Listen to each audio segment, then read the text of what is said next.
أعوذ بالله من الشيطان الرجيم بسم الله الرحمن الرحيم وهو الذي أنزل من السماء ماء فأخرجنا به نبات كل شيء فأخرجنا منه خضرا نخرج منه حبا متراكبا ومن النخل من طلعها قنوان دانية وجنات من أعناب والزيتون والرمان مشتبها وغير متشابه انظروا إلى ثمره إذا أثمر وينعه إن في ذلكم لآيات لقوم يؤمنون وجعلوا لله شركاء الجن وخلقهم وخرقوا له بنين وبنات بغير علم سبحانه وتعالى عما يصفون بديع السماوات والأرض أنى يكون له ولد ولم تكن له صاحبة وخلق كل شيء وهو بكل شيء عليم ذلكم الله ربكم لا إله إلا هو خالق كل شيء فاعبدوه وهو على كل شيء وكيل لا تدركه الأبصار وهو يدرك الأبصار وهو اللطيف الخبير قد جاءكم بصائر من ربكم فمن أبصر فلنفسه ومن عمي فعليها وما أنا عليكم بحفيظ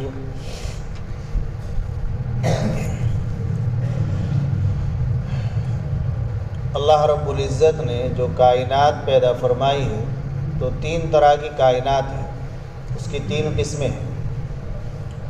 ایک سفلیات ہے، نیچے کی زمینی مخلوقات، زمینی کائنات ہے۔ دوسرے علویات ہے، اوپر کی آسمانی مخلوقات، اور ایک تیسری مخلوق ہے کائنات جو، فضائی مخلوقات۔ ابھی جو قرآن کریم کی آیتیں ہماری چل رہی ہے، ان میں اللہ رب العزت نے اپنی 3 طرح کی کائنات کو ذکر کیا ہے۔ سفلی کائنات میں انسان ہے، حیوانات ہیں۔ اللہ نے انسان کو پیدا فرمایا، حیوانات کو پیدا فرمایا۔ کتنے بڑے بڑے جانور، کتنے طاقتور جانور اور کتنے زبردست اور مفید ترین جانور اللہ نے اس زمین میں، کائنات میں پیدا فرمائے۔ تو یہ اللہ کی قدرت کی ایک بڑی نشانی ہے، اور یقیناً اللہ بڑے قدرت والے ہیں۔ سفلی مخلوقات میں سمندری مخلوقات بھی آ جاتی ہے۔ اللہ نے سمندر کے اندر کتنی مخلوقات پیدا فرما رکھی ہے، اور کتنی بڑی بڑی مخلوقات ہیں۔ ایک مچھلی ایسی ہے کہ انسان کو نگل جاتی ہے، ایسے جانور موجود ہیں۔ پورے جہاز میں سما جائے ایسے جانور، اور جہاز کو روکنے کی، کشتی کو روکنے کی صلاحیت، قوت اللہ نے ان کے اندر دی ہے۔ اگر وہ آڑ بن جائے تو کشتی آگے نہیں چل سکتی، جانور درمیان میں آڑ بن جائے جہاز آگے نہیں چل سکتا۔ یہ اللہ کی بڑی قدرت ہے۔ تو یہ سفلیات جو ہے، کائنات سفلیات، اللہ کے مخلوقات زمینی، یہ سب بھی اللہ کی بڑی قدرت کی نشانی ہے۔ ایسے ہی سفلی مخلوقات میں نباتات بھی ہیں۔ نباتات رنگ برنگے پودے، ہرے بھرے درخت، اللہ کی کتنی بڑی قدرت۔ مٹی ایک ہی ہے، پانی ایک ہی ہے، لیکن ایک ہی مٹی، ایک ہی پانی سے اللہ نے رنگ برنگے پیداوار پیدا فرما دی۔ اللہ نے کسی درخت کا رنگ کیسا بنایا، کسی کا رنگ کیسا بنایا، اور ہرا بھرا جنگل اللہ نے بنا دیا، پھر ان درختوں پر بھی اللہ نے طرح طرح کے پھل لگائے، اور پھل بھی بڑے قیمتی ہیں، بڑے ذائقے مند ہیں، بڑے مفید ہیں، بڑے لذیذ ہیں۔ اور ان پھلوں کی بھی اللہ نے دو کیفیت، دو حالت بیان کی ہے کہ ایک پھل کی ہوتی ہے کچے ہونے کی حالت، ایک پکے ہونے کی حالت۔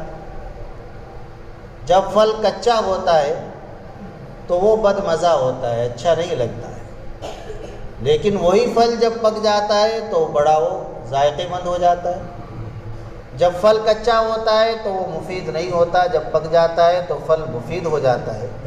تو ایک پھل کا کچا ہونا، پکا ہونا، اور پھلوں کا رنگ برنگا ہونا، مختلف ذائقوں والا ہونا، ایک جیسے ذائقے والا ہونا، یہ سب اللہ کی بڑی قدرت کی نشانی ہے۔ ایسے ہی آسمان کو اللہ نے بنایا تو اللہ کی بڑی قدرت کی نشانی، کب سے آسمان بنا ہوا ہے، کب تک رہے گا، اب تک اس میں کوئی کمی، کوئی کجی، کوئی دراڑ پیدا نہیں ہوئی، تو اللہ کی کتنی بڑی قدرت کا کرشمہ ہے اور اللہ کی قدرت کی نشانی ہے۔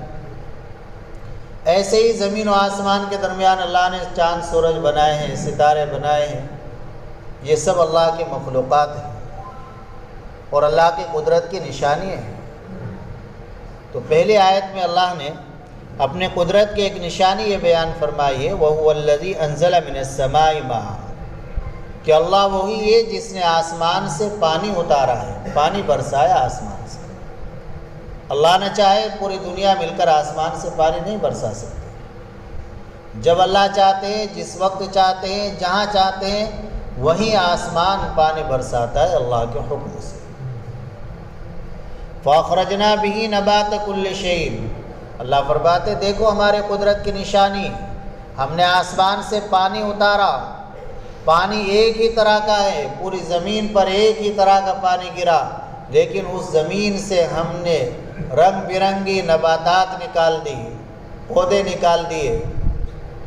فَأَخْرَجْنَا مِنْهُ خَضِرًا نُخْرِجُ مِنْهُ حَبًّا مُتَرَاكِبًا، اور پھر کوپلیں نکالی اور ان کوپلوں سے ہم نے ہری شاخ نکال دی۔ زمین سے پہلے کوپل پیلی سی نکلتی ہے اور پھر اس سے اللہ تعالیٰ ہری شاخ اس کو بنا دیتے ہیں، اور فرماتے ہیں نخرج منہ حبا متراکبا، اور پھر اس ہری شاخ سے ہی ہم دانہ نکالتے ہیں، ایسے کہ ایک دوسرے پر چڑھے ہوئے ہوتے ہیں۔ گیہوں کی بال ہوتی ہے، دانے ایک دوسرے پر چڑھے ہوئے ہوتے ہیں۔ اور بھی پھلوں کا باغوں میں کوہر آتا ہے تو اس کی نوعیت اور کیفیت یہی ہوتی ہے۔ وَمِنَ النَّخْلِ مِن طَلْعِهَا قِنْوَانٌ دَانِيَةٌ، اور زمین سے کھجور کے درخت نکالے اور ان کے گابھے سے زمین سے کھجور کے درخت نکالے اور ان کے گابھوں سے پھر پھلوں کے گونچھے بنائے جو جھکے ہوئے ہیں، دانیہ۔ اللہ نے کھجور پر پھلوں کے گونچھے لگا دیے اور وہ گونچھے زمین کی طرف جھکے ہوئے ہوتے ہیں، دانیہ۔ وَجَنَّاتٍ مِّنْ أَعْنَابٍ، اور ہم نے انگور کے باغ نکالے اسی زمین سے، اسی مٹی سے، ایک ہی مٹی، ایک ہی پانی سے ہم نے انگور کے باغات نکال دیے۔ وَالزَّيْتُونَ، اور ہم نے زیتون کو نکال دیا۔ زیتون کا پھل بھی، زیتون کا تیل بھی اللہ نے بڑا قیمتی بنایا ہے۔ دونوں چیزیں انتہائی مفید ہے انسان کی صحت کے لیے۔ والرمانہ، اور ہم نے انار کو نکالا، انار کو پیدا فرمایا۔ مشتبہاً غیر متشابہ، آپس میں ملتے جلتے، کچھ پھل تو ایسے ایک دوسرے سے ملتے جلتے ہیں، اور غیر متشابہ کچھ جدا جدا ہیں۔ انظروا الی ثمرہ اذا اثمر وینعہ، دیکھو پھل کی جانب جب وہ پھلتا ہے اور جب پکتا ہے۔ جب پھلتا ہے، پھل آتا ہے، کچا ہوتا ہے تو اس وقت مفید نہیں ہوتا، بدمزہ ہوتا ہے، ذائقہ اس کا اچھا نہیں ہوتا، اور وہی پھل جب پک جاتا ہے تو پھر وہ ذائقے مند بن جاتا ہے، مفید بن جاتا ہے۔ ان فی ذالکم لآیات لقوم یؤمنون، بے شک کہ ان تمام چیزوں میں نشانیاں ہیں ان لوگوں کے لیے جو ایمان رکھتے ہیں۔ اللہ کی قدرت کی نشانیاں، اللہ کے وجود کی نشانیاں، ان تمام چیزوں میں موجود ہے، لیکن یہ نشانیاں انہی کے لوگوں کے لیے ہیں جن کا اللہ کی ذات پر ایمان یقین ہے، چونکہ ان نشانیوں سے فائدہ وہی لوگ اٹھائیں گے، اور جن کے اندر ایمان نہیں ہے، یقین نہیں ہے، تو وہ ان نشانیوں سے کوئی فائدہ نہیں اٹھائیں گے، ان کے لیے یہ نشانیاں نہیں ہیں۔ وَجَعَلُوا لِلَّهِ شُرَكَاءَ الْجِنَّ وَخَلَقَهُمْ وَخَرَقُوا لَهُ بَنِينَ وَبَنَاتٍ بِغَيْرِ عِلْمٍ سُبْحَانَهُ وَتَعَالَى عَمَّا يَصِفُونَ۔ وَجَعَلُوا لِلَّهِ، ان تمام نشانیوں کے باوجود اور اللہ کی اتنی بڑی قدرت کے باوجود، یہ تمام کرشمے دیکھنے کے باوجود، پھر بھی لوگوں نے اللہ کے شریک بنا رکھے ہیں، جنات کو، بتوں کو۔ وَخَلَقَهُمْ، وہ حالانکہ پیدا اللہ نے ان کو کیا ہے، ان کو بھی جو معبود بنانے والے ہیں، شرک کرنے والے، ان کو بھی اللہ نے پیدا کیا ہے، اور جن چیزوں کو اللہ کے ساتھ شریک کر رہے ہیں ان چیزوں کو بھی اللہ نے پیدا کیا ہے۔ وَخَرَقُوا لَهُ بَنِينَ وَبَنَاتٍ بِغَيْرِ عِلْمٍ، اور گھڑ رکھے ہیں انہوں نے اللہ کے لیے بیٹے اور بیٹیاں بغیر کسی علم کے اور دلیل کے۔ مشرکین یہ کہا کرتے تھے کہ فرشتے اللہ کے بیٹیاں ہیں، یہود کہتے تھے کہ عزیر اللہ کے بیٹے ہیں، عیسائی کہتے تھے کہ حضرت عیسیٰ علیہ السلام اللہ کے بیٹے ہیں۔ قرآن ان سب کی نفی کر رہا ہے، اللہ کی کوئی اولاد نہیں ہے، لم یلد ولم یولد، اللہ نے کسی کو نہیں جنا اور نہ وہ جنا گیا ہے، وہ اکیلا ہے، یکتا ہے اپنی ذات میں، اس جیسا کوئی نہیں ہے، وہ اپنی ذات کے اعتبار سے بھی یکتا ہے اور اپنی صفات کے لحاظ سے بھی یکتا ہے۔ لا مثل لہ ولا ند لہ، اللہ جیسا کوئی نہیں ہے، اللہ کے مقابلے کا کوئی نہیں ہے۔ تو جن چیزوں کو تم اللہ کے ساتھ شریک ٹھہرا رہے ہو، ان چیزوں کو بھی اللہ نے پیدا کیا ہے، اور تم کو بھی اللہ نے پیدا کیا ہے، اور تم اللہ کی طرف منسوب کر رہے ہو کہ فرشتے اللہ کے بیٹیاں ہیں۔ اور اسی طریقے سے وہ یہود کہتے ہیں کہ عزیر اللہ کے بیٹے ہیں، عیسائی کہتے ہیں کہ حضرت عیسیٰ علیہ السلام اللہ کے بیٹے ہیں، تو یہ سب اللہ پر بہتان ہے، جھوٹ ہے۔ سبحانہ، اللہ کی ذات تو پاک ہے، اللہ کو بیٹے کی ضرورت نہیں ہے۔ انسان اولاد کے لیے فکر مند ہوتا ہے کہ بڑھاپے میں کام آئے، ضرورت کے وقت کام آئے۔ اللہ کسی کے محتاج نہیں ہے، اللہ پر کوئی بڑھاپا نعوذ باللہ طاری ہونے والا نہیں ہے۔ اللہ ہی ہے، اللہ کی قدرت جیسی کل تھی ایسی آج ہے، ایسی ہی کل کو رہے گی۔ اللہ کا خزانہ جتنا وسیع کل تھا اتنا ہی آج ہے، اتنا ہی کل رہے گا، اس میں کوئی کمی آنے والی نہیں ہے، کوئی نقص پیدا ہونے والا نہیں ہے۔ سبحانہ، اللہ کی ذات پاک ہے ہر طرح کے نقص سے، ہر طرح کے عیب سے، اولاد سے، اللہ کو اولاد کی ضرورت نہیں ہے۔ وَتَعَالَى عَمَّا يَصِفُونَ، اور اللہ تعالیٰ بلند و بالا ہے ان باتوں سے جن کو یہ لوگ بیان کر رہے ہیں۔ یہ مشرکین کہتے ہیں کہ فرشتے اللہ کی بیٹیاں ہیں، یہود کہتے ہیں کہ عزیر اللہ کے بیٹے ہیں، اور ایسے عیسائی کہتے ہیں کہ حضرت عیسیٰ علیہ السلام اللہ کے بیٹے ہیں۔ اللہ تعالیٰ ان تمام چیزوں سے پاک صاف ہے، اللہ ان تمام باتوں سے بلند و بالا ہے۔ بدیع السماوات والارض، کیا اللہ کی قدرت پوچھتے ہو؟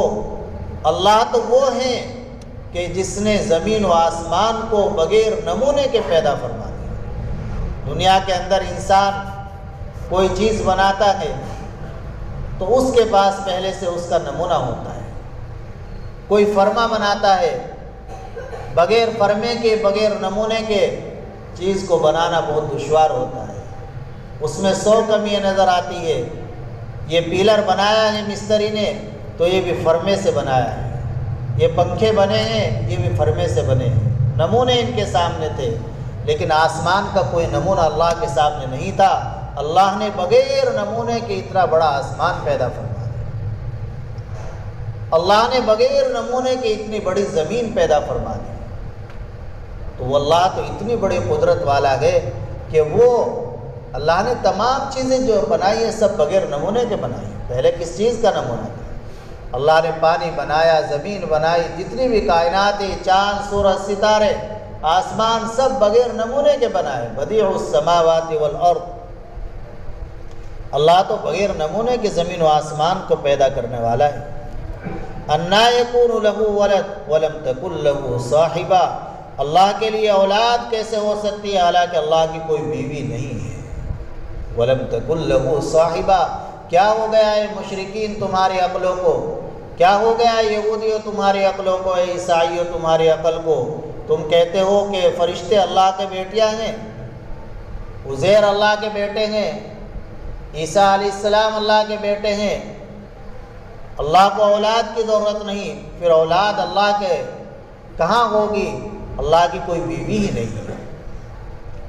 وَخَلَقَ كُلَّ شَيْءٍ، اور ہر چیز اللہ نے پیدا فرمائی، اللہ تو ہر چیز کے خالق ہے، مالک ہے۔ وَهُوَ بِكُلِّ شَيْءٍ عَلِيمٌ، اور اللہ تعالیٰ ہر چیز کو جاننے والے ہیں۔ اور سنو، ذَلِكُمُ اللَّهُ رَبُّكُمْ، اللہ تمہارے پروردگار ہے، اللہ تمہارا رب ہے، پالنہار ہے۔ رب اسے کہا جاتا ہے جو کسی ذرے کو، کسی معمولی چیز کو آہستہ آہستہ درجہ کمال تک پہنچائے۔ آپ غور کیجئے، ہم سب غور کریں ہماری حقیقت کیا ہے۔ ایک پانی کا قطرہ، منی کا قطرہ ایک ناپاک چیز، اور وہ قطرہ بھی کیسے، کہاں سے بنا؟ خون کے 70 قطروں سے بنا۔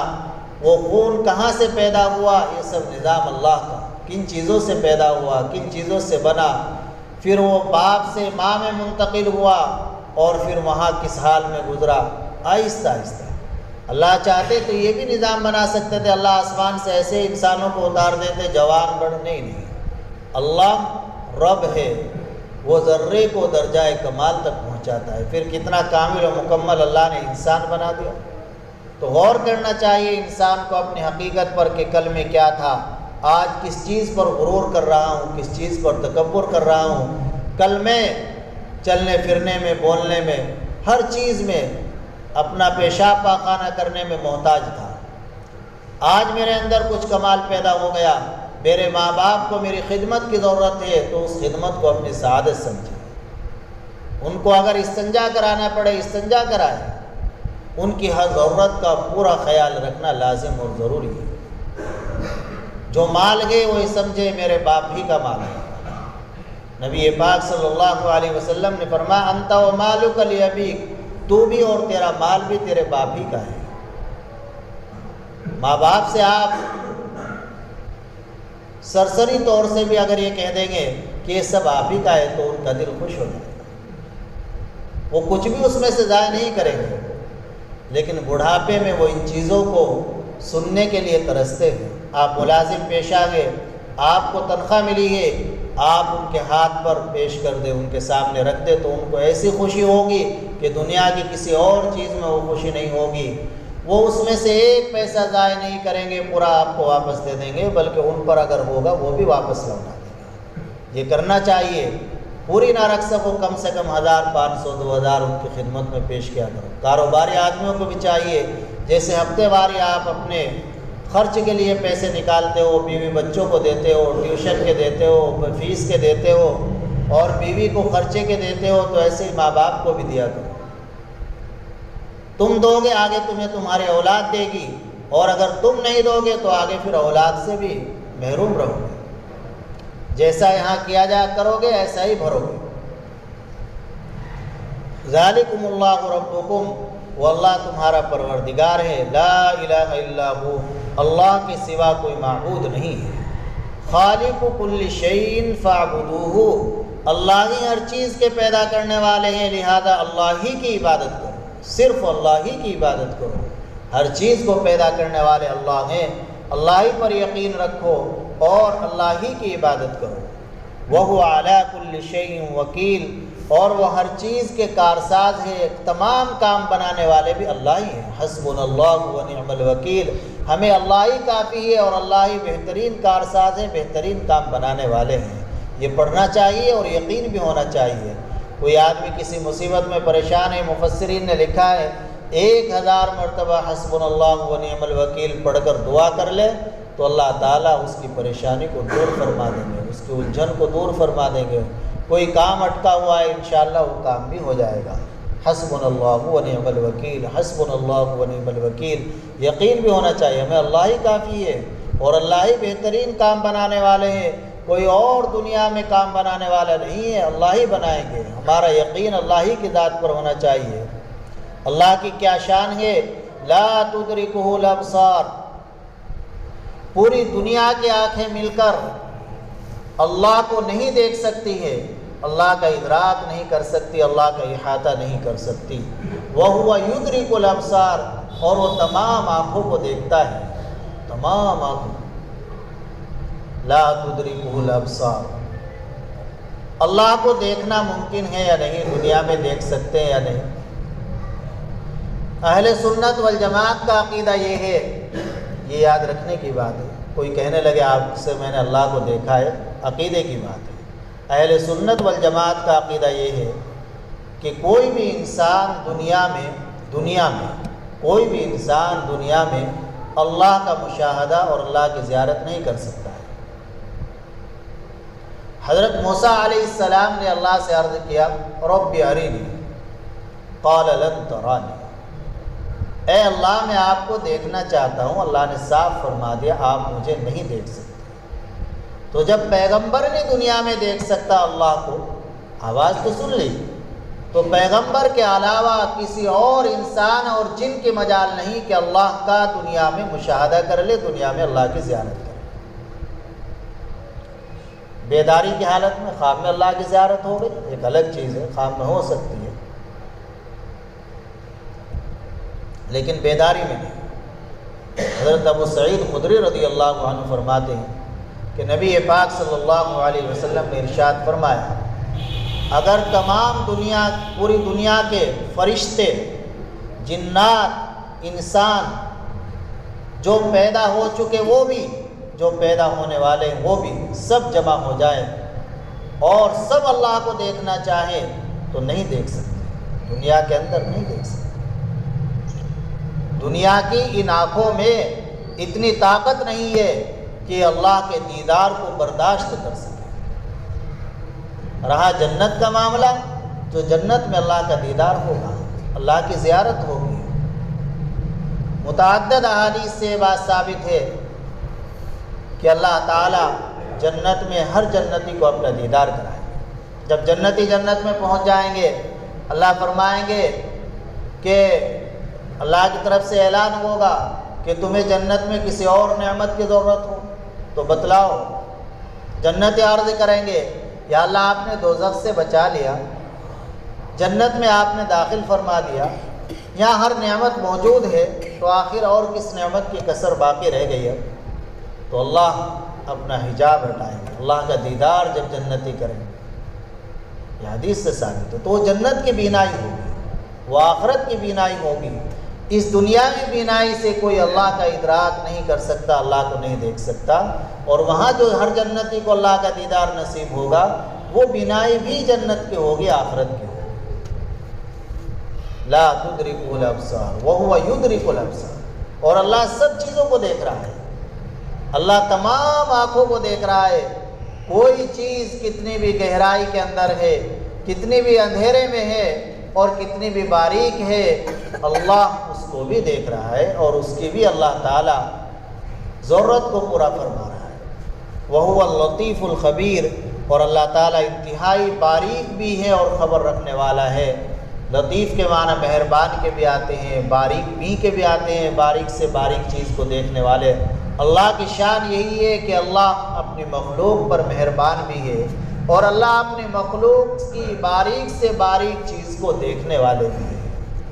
خبیر، اور اللہ باخبر بھی ہے، تو لہذا کسی ڈنڈورا پیٹنے کی ضرورت نہیں، کوئی نیک کام کر کے میں نے یہ کیا ہے، اللہ کو تو سب خبر ہے۔ اور چھپ کر برائی کرنے کی ضرورت نہیں، اللہ کو تو ایسے ہی چھپے، ایسے ہی خلوت کا پتہ ہے، ایسے ہی جلوت کا پتہ ہے، ایسے ہی خلوت کا پتہ ہے اللہ کو، ایسے ہی جلوت کا پتہ ہے۔ گناہ کرنا ہے کھلم کھلا کر، اگر یہ کرنا ہے کہ اللہ کا ڈر ہے تو اللہ تو وہاں بھی دیکھ رہے ہیں۔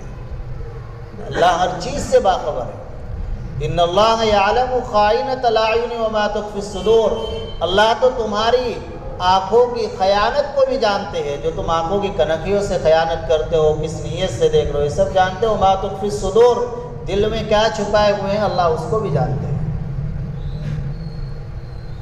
قد جاءکم بصائر من ربکم، تمہارے پاس تمہارے رب کی جانب سے نشانیاں آ چکی ہیں، یہ سب نشانیاں بیان کر دی گئی۔ فمن ابصر فلنفسہ، جو آدمی ان نشانیوں سے فائدہ اٹھائے گا، انہیں پڑھ کر سن کر عبرت حاصل کرے گا، سبق حاصل کرے گا، اپنی زندگی کے اندر انقلاب پیدا کرے گا، تبدیلی لائے گا، فلنفسہ، تو اس کا فائدہ اسی کو ہوگا، کسی اور کو نہیں ہوگا۔ جو قرآن حدیث کو پڑھ کر سن کر اللہ کی قدرت کی نشانیوں کو دیکھ کر اور سن کر جو آدمی سبق حاصل کرے گا اور کچھ اپنی زندگی کو بدلنے کی فکر کرے گا، فلنفسہ، تو کسی اور کو نہیں فائدہ پہنچائے گا، خود اسی کا فائدہ۔ ومن عمی فعلیہا، اور جو اس کے باوجود بھی اندھا بنا رہے گا تو اس کا وبال بھی اسی پر ہوگا۔ اللہ فرمایا ہم نے تو اپنی نشانی کھول کھول کر بیان کر دی، صاف صاف سمجھا دیا، اس کے باوجود بھی کوئی اندھا بنا رہا اور اللہ کی نافرمانی پر اترا رہا، سرکشی پر کمر باندھ کر رکھی، فعلیہا، تو اس کا وبال، اس کا بوجھ بھی اسی پر ہوگا، وہی اس کا نقصان اٹھائے گا۔ وما انا علیکم بحفیظ، اور میں آپ پر نگراں نہیں ہوں، نگہبان نہیں ہوں، سب چیزیں بتلا دی تمہیں، اب تمہارا کام ہے ان سے فائدہ اٹھانا۔ اللہ عمل کی توفیق عطا فرمائے۔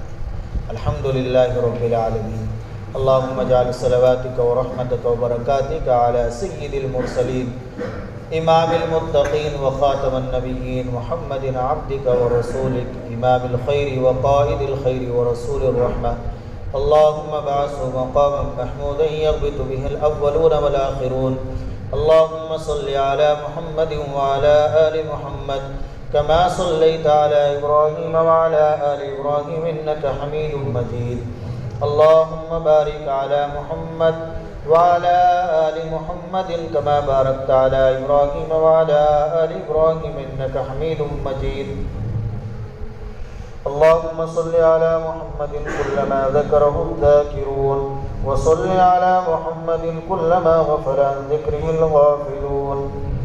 یا اللہ ہم اپنے تمام گناہوں سے توبہ کرتے ہیں، مولا کریم اپنی رحمت سے معاف فرما دے۔ یا اللہ اس وقت تک کے تمام گناہوں کو معاف فرما دے۔ یا الہ العالمین آج تک کی تمام غلطیوں سے توبہ کرتے ہیں، یا اللہ اپنے فضل سے معاف فرما دے۔ آئندہ ہمیں گناہوں سے بچنے کی توفیق نصیب فرما، گناہوں سے نفرت پیدا فرما، طاعات کی محبت نصیب فرما۔ یا اللہ ہمارے اس مختصر سے عمل کو اپنی بارگاہ میں قبول فرما لے، اس کو ہماری اصلاح کا ذریعہ بنا دے، ہماری نجات کا ذریعہ بنا دے۔ یا اللہ عافیت ہمیں نصیب فرما، ایمانی، جسمانی، روحانی عافیت عطا فرما، تمام بیماروں کو شفاء کاملہ عطا فرما۔ یا اللہ صحت کاملہ نصیب فرما۔ یا اللہ حاضرین کے جائز مقاصد کو پورا فرما، جائز ضروریات کو پورا فرما۔ یا اللہ جنہوں نے دعاؤں کے لیے کہا ہے ہم سے امید رکھتے ہیں یا ہم پر ان کا حق ہے، احسان ہے، مولا سبھی کے جائز مقاصد کو پورا فرما، سب کے الجھنوں کو دور فرما، پریشانیوں کو دور فرما، ضروریات کو پورا فرما۔ یا اللہ ہماری دعا کو اپنے فضل و کرم سے قبول فرما۔ صلی اللہ تعالی علیہ